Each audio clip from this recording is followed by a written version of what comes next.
What was your journey into medicine? So I suppose the journey started, I can date it back from the time I was about 13 years old. When I was 13, out of the blue, my brother Tom got a very serious illness, a bone cancer, osteogenic sarcoma. Between diagnosis and death was about 3 months. So it was a very short, intense period. Part of that time, Tom was away from home. We were living in Canberra. I was born and raised in Canberra. And there was, at that stage, very little in the way of radiation therapy or much chemotherapy available. So Tom went down to Melbourne and spent part of his time away and then came back and then eventually died at home. So as a 13-year-old, I was witnessing all of that. I was very conscious of how tragic that was, and also looking at my own parents, how they were responding to the loss of my brother. I think one of the things that sort of struck me was, as a 13-year-old, okay, of my naive sense, well, doctors are meant to cure people, but Tom's not going to be cured, so what does that mean for a doctor? Does a doctor even have a role here?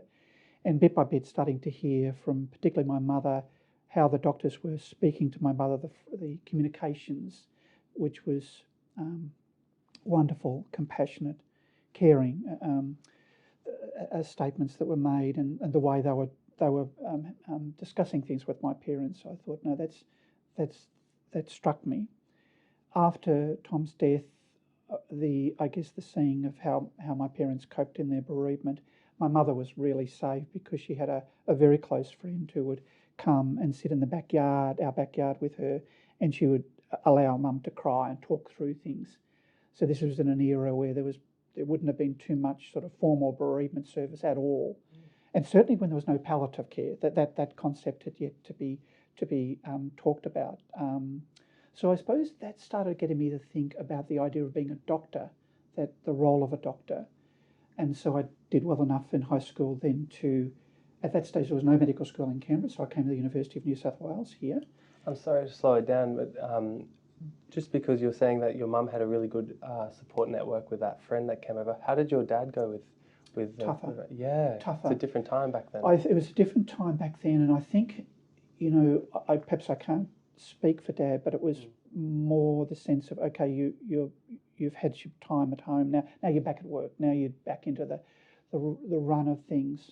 Though I'm also aware that Dad had some very close work friends, colleagues, who came to Tom's funeral, who were around for him. So I think that would have been a great support to him, but really nothing taking away the great tragedy of the loss of his son. Yeah.